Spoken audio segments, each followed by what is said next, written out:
Assalomu alaykum kanalimiz obunachilari. Demak, bugungi o'tadigan mavzuyimiz switch tanlash operatori.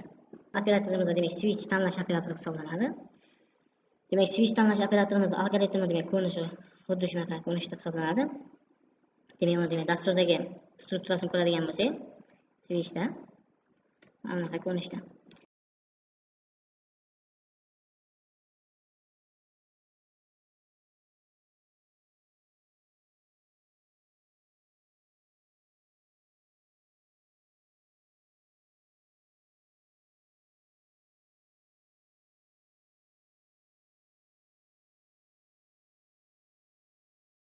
Demak, switchni demak dasturda ishlatilishi demak strukturasi mana shu ko'rinishda bo'ladi. Misol, introdagi A degan o'zgarish bo'lsa, ya'ni mana shu A degan o'zgarish mana hafta kunini son qiymatda kiritish vazifasini berdi menda.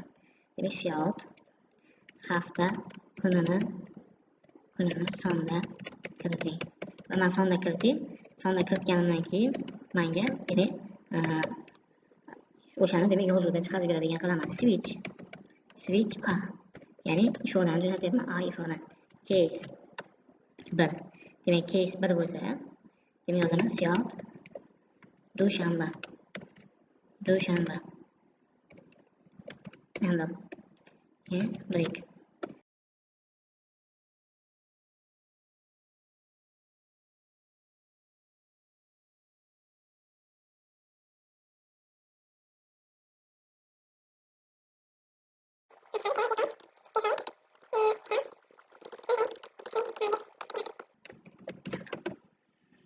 Demak, dasturimizni ishga tushirib ko'ramiz. Demak, hafta kunini kiriting 2 seshanba. Hafta kunini kiriting 6 shanba.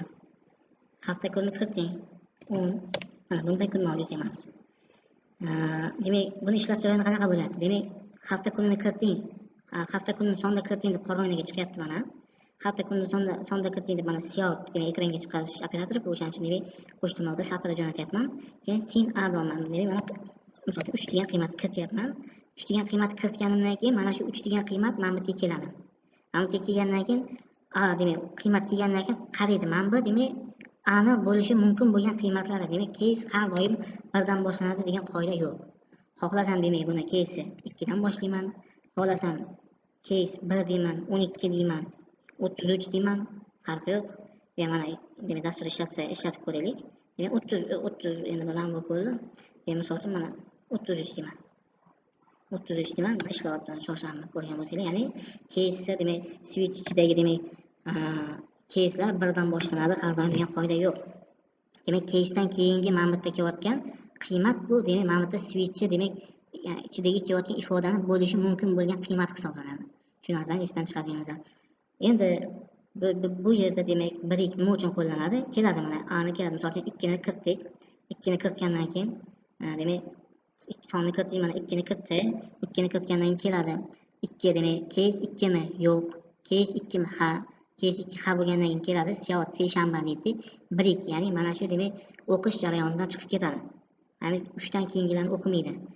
3 dan keyingilarni o'qib o'tirmaydi. Yani topdimi bo'ldi, o'qib o'tirmaydi, chiqib ketadi. Agarda biz mana shu breakni qo'ymasak, demak, o'zim breakni olib tashladim. Mana shu ba'zilarni olib tashlasam, mana shu breakni olib tashlasam, hozir men primer